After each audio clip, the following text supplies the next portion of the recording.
సీఎంకు ఏ రకమైన గాయమైందో అది వెంటనే శ్రీనివాస్ గారికి కూడా తగిలింది.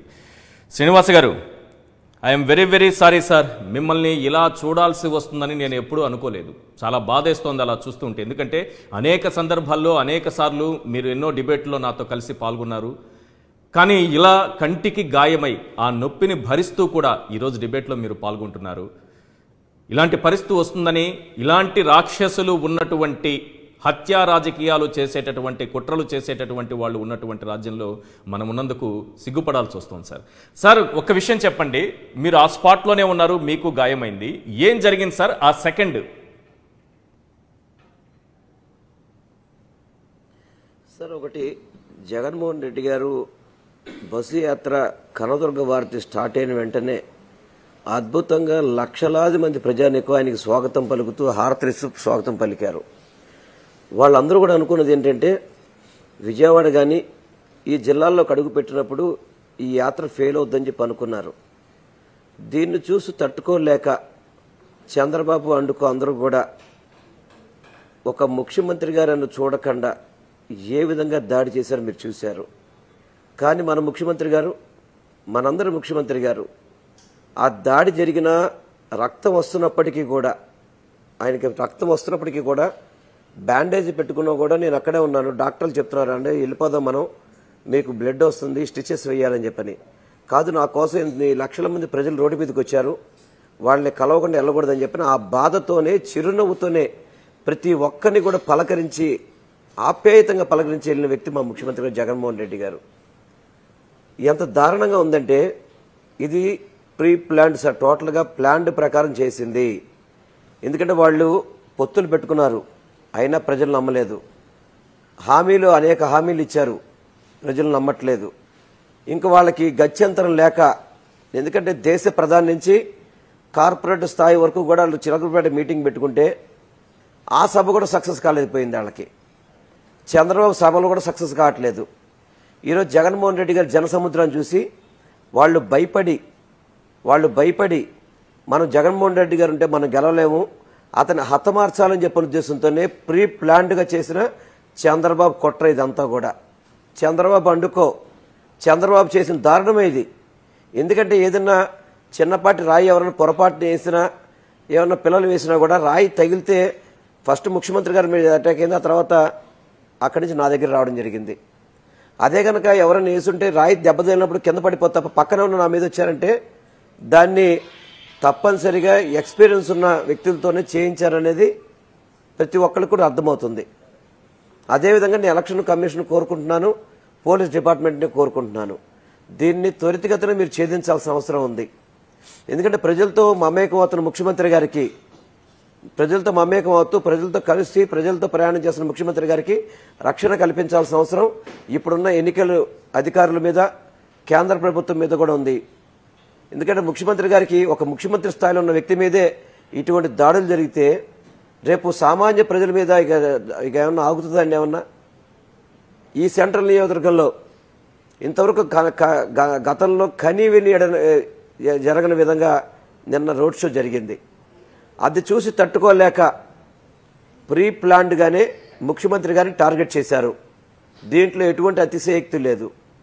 కాకపోతే ఎంత బాధేస్తుంటే, మానవత్వం లేని వ్యక్తులు, కనీసం మానవత్వం లేదు. ఈరోజు జగన్మోహన్ రెడ్డి గారికి అంత పెద్ద తగిలి కుట్లేస్తే డాక్టర్లు అప్పటికీ చెప్తున్నారు, సరే మనం ఇక్కడ యాత్ర ఆపేసి వెళ్ళిపోదాం సార్ అంటే, ఆ నొప్పిని బరాయిస్తూ చిరునవ్వుతో అందరిని పలకరించిన వ్యక్తి మీద అపహాస్యాలు చేయడం, ఇష్టం వచ్చినట్టు కామెంట్లు పెడతాం, ఏదో సినిమా నటుడిని పేర్లు పెట్టడం, ఇవన్నీ సినిమా నటులుగా ఉన్న వాళ్ళకి పవన్ కళ్యాణ్ చెల్లుదు తప్ప జగన్మోహన్ రెడ్డి గారికి సినిమా నటులు వచ్చి ఆయనకి వచ్చిందల్లా ఒకటే, ప్రజలకు మంచి చేయాలి, ప్రజలకు మేలు చేయాలి, నాన్నకంటే నేను 2 అడుగులు ముందే వేసి వాళ్ళకి మంచి చేయాలని చెప్పని ఒక భావం తప్ప ఎప్పుడైనా జగన్మోహన్ రెడ్డి గారికి ఇటువంటి ఆలోచనలు ఉంటాయండి? ఎందుకు ఇలా మాడతారు తెలుగుదేశం పార్టీ నాయకులు?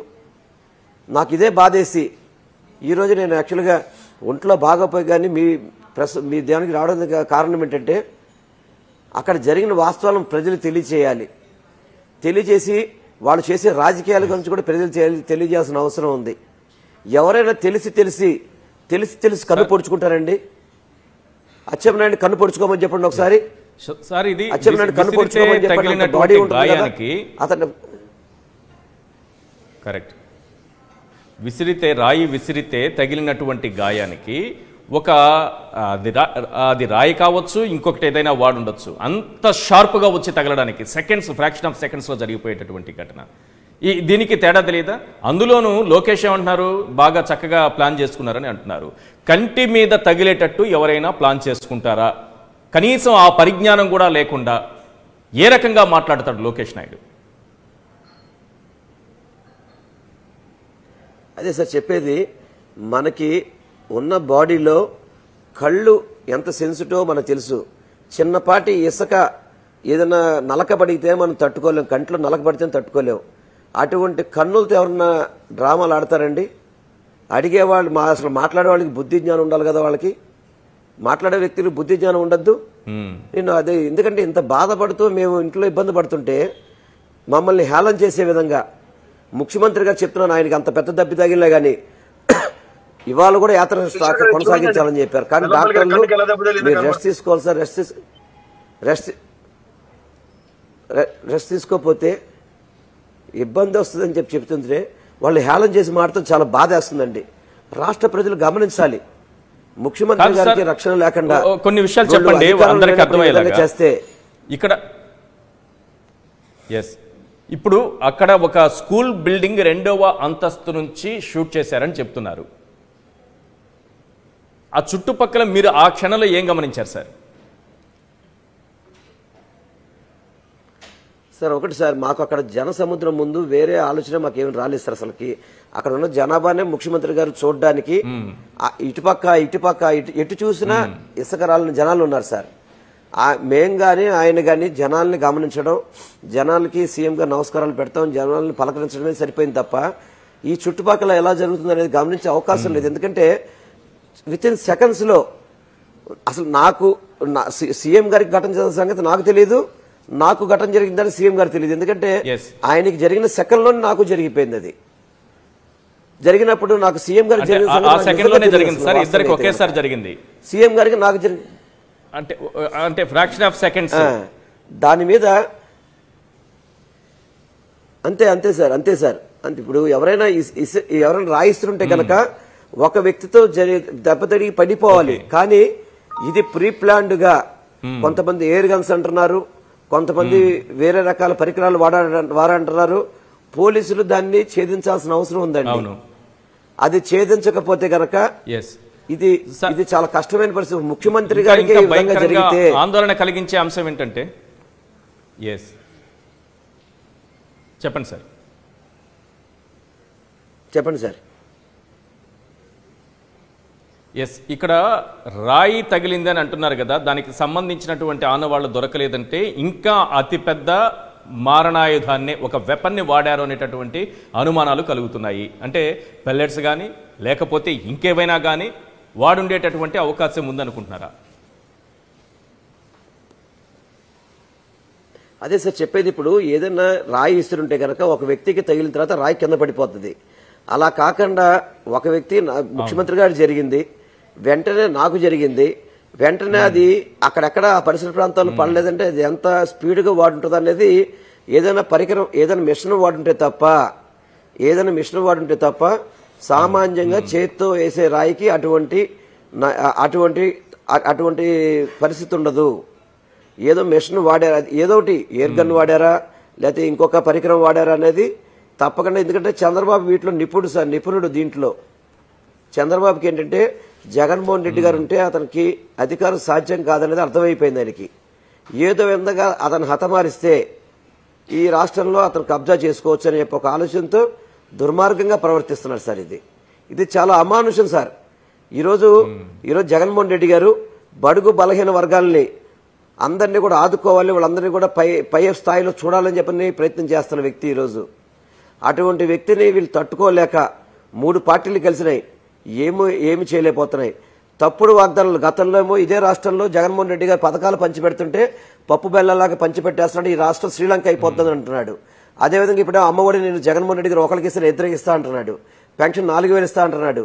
ఇప్పుడు ఏ విధంగా ఇస్తాడు? ఇవన్నీ ప్రజలు నమ్మట్లేదు. జగన్మోహన్ రెడ్డి గారు ఇస్తే వాగ్దానాలు నమ్ముతారు తప్ప చంద్రబాబు ఇచ్చే వాగ్దానాలు నమ్మక చంద్రబాబుకి నమ్మే పరిస్థితి లేదు.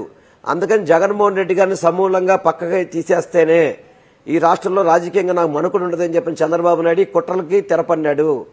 దానికి ఇక్కడున్న బోండవమాన్ని అందరినీ కూడా ఏకం చేసుకొని చంద్రబాబు నాయుడు గారికి ఉన్నటువంటి హత్యా రాజకీయాల విషయంలో ఆయనకు ఉన్నటువంటి చరిత్రను ఆధారం చేసుకుంటే డెఫినెట్గా అంతమొందించడానికే హత్యకే కుట్ర చేశారని చెప్పొచ్చా?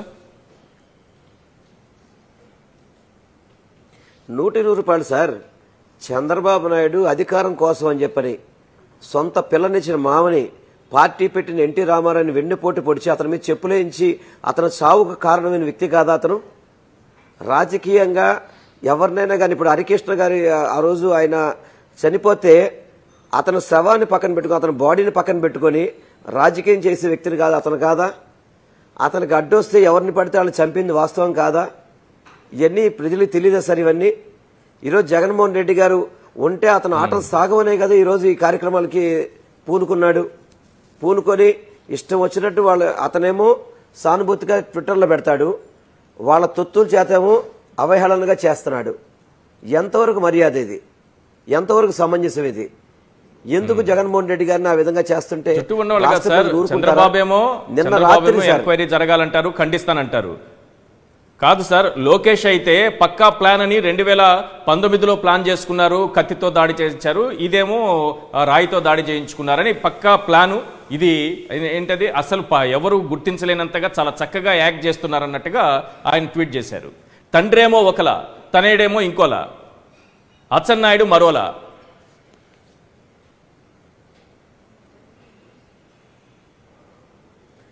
సార్ ఒకటి సార్, సానుభూతి కోసం చేసుకున్నట్టయితే కనుక ఇందాక మనకు అమర్ గారు క్లియర్గా చెప్పారు. అలిపిరి ఘటన జరిగినప్పుడు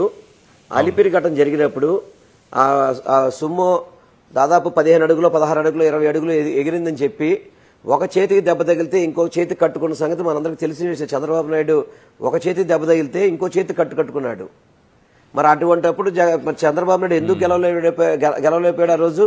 ఆ సానుభూతి పొందుతామనే కదా ఎన్నికలు కూడా ఒక సంవత్సరం ముందుకు వచ్చేసి ఎలక్షన్స్కి వెళ్ళిన వ్యక్తే కదా అతను. అప్పుడు మరి ఆ సానుభూతి మరి చంద్రబాబు నాయుడు పనికి రాలేదా? మరి ఆ సానుభూతి మాకు ఎలా వస్తుంది అనుకుంటాడు ఈరోజు? మా జగన్మోహన్ రెడ్డి గారు ఒకటే, మీకు మంచి చేస్తాను ఓటేమని చెప్పాడు తప్ప ఎప్పుడైనా కానీ దుర్మార్గంగానే నీచంగా కానీ ఎప్పుడైనా ఆలోచించాడా?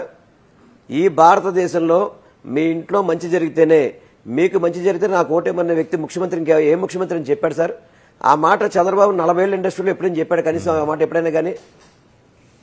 ఇవన్నీ చెప్పలేడు కాబట్టి జగన్మోహన్ రెడ్డి గారి దాటికి తట్టుకోలేడు కాబట్టి అతన్ని ఏ విధంగా హతమార్చాలని చెప్పని మామూలుగా నిజంగా చెప్తున్నాను సార్. ఆ దేవుడు ఆశీస్సులు ఉన్నాయి కాబట్టి జగన్మోహన్ రెడ్డి గారు చక్కగా ఎటువంటి ఇబ్బంది లేకుండా బయటపడ్డాడు సార్. ఈరోజు ఆ దేవుడు ఆశీస్సులు ప్రజలు దీవులు లేకపోతే ఈరోజు మనందరం కూడా ఇబ్బంది పడాల్సిన పరిస్థితి సార్ ఈరోజు.